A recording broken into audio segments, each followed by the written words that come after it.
السلام علیکم ورحمۃ اللہ وبرکاتہ۔ بسم اللہ الرحمن الرحیم۔ شروع کرتا ہوں اللہ تعالیٰ کے نام سے جو بڑا مہربان اور نہایت رحم کرنے والا ہے۔ صرف 5 منٹ کا مدرسہ، قرآن و حدیث کی روشنی میں اسلامی تاریخ 13 ربیع الاول۔ نمبر 1، یاجوج ماجوج۔ قرآن کریم کے سورہ کہف میں یاجوج ماجوج کا تذکرہ آیا ہے۔ یہ لوگ عام انسانوں کی طرح حضرت نوح علیہ السلام کی اولاد میں سے ہیں۔ یہ بڑے جنگجو اور طاقتور تھے، اپنی پڑوسی قوموں پر حملہ کرتے رہتے، ان کے گھروں کو تباہ کرتے، قیمتی چیزیں لوٹ لیتے اور قتل و غارت کرتے رہتے۔ ان لوگوں کے فتنے و فساد سے حفاظت کے لیے ذوالقرنین نے ایک مضبوط دیوار بنائی تھی۔ ایک حدیث میں آیا ہے کہ قیامت کے قریب جب حضرت عیسیٰ علیہ السلام مسلمانوں کو لے کر کوہ طور پر چلے جائیں گے تو اللہ تعالیٰ یاجوج ماجوج کو کھول دیں گے اور وہ تیزی کے ساتھ نکلیں گے، سب بلندی سے پھسلتے ہوئے دکھائی دیں گے۔ ان میں سے پہلے لوگ بحر طبریہ سے گزریں گے تو سارے پانی کو پی کر دریا کو خشک کر دیں گے۔ پھر حضرت عیسیٰ علیہ السلام اور مسلمان اپنی تکلیف دور کرنے کے لیے اللہ تعالیٰ سے دعا کریں گے۔ اللہ تعالیٰ ان کی دعا قبول فرمائیں گے اور ان لوگوں پر وبا و صورت میں ایک بیماری بھیجیں گے اور تھوڑی دیر میں یاجوج ماجوج سب ہلاک ہو جائیں گے۔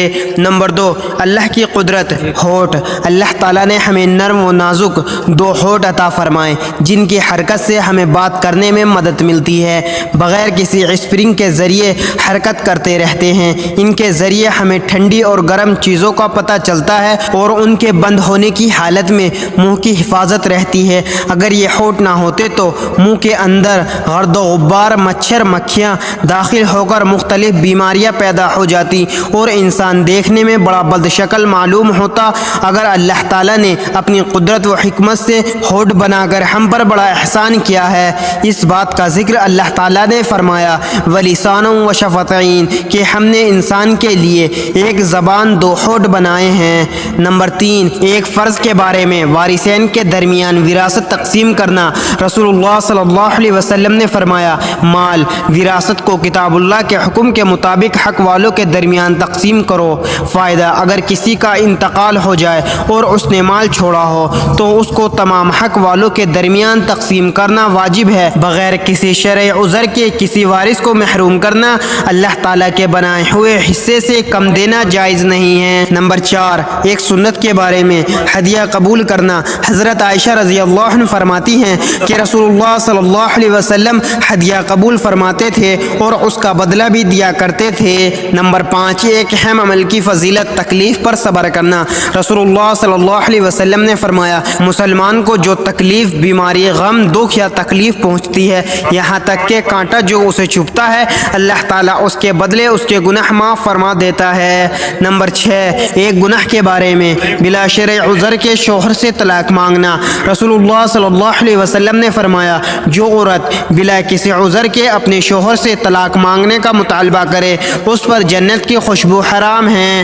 نمبر 7، دنیا کے بارے میں دنیا کا مال فتنہ ہے۔ رسول اللہ صلی اللہ علیہ وسلم نے فرمایا ہر امت کے لیے ایک فتنہ ہے اور میری امت کا فتنہ مال ہے۔ نمبر 8، آخرت کے بارے میں قیامت کا ہولناک منظر۔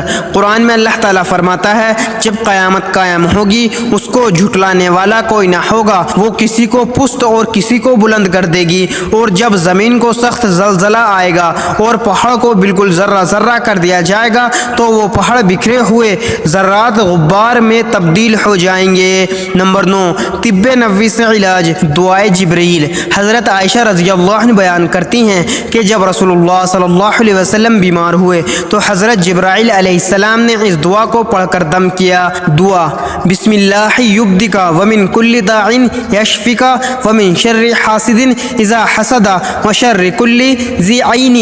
نمبر 10، قرآن کی نصیحت۔ قرآن میں اللہ تعالیٰ فرماتا ہے تم اللہ کے راستے میں خرچ کرتے رہو اور خود کو اپنے ہاتھوں ہلاکت میں نہ ڈالو اور نیکی کرتے رہو، اللہ تعالیٰ نیکی کرنے والوں کو پسند کرتا ہے۔ اللہ تعالیٰ ہم سب کو ان پیاری احادیث مبارکہ پر عمل کرنے اور اپنی زندگیوں کو سنوارنے کی توفیق عطا فرمائے، آمین۔ مزید اسی طرح کی اسلامک ویڈیو کے لیے اگر آپ نے ابھی تک چینل زما ملک کو سبسکرائب نہیں کیا تو سبسکرائب کر لیں اور ویڈیو کو لائک اینڈ شیئر ضرور کریں۔ جزاک اللہ، شکریہ۔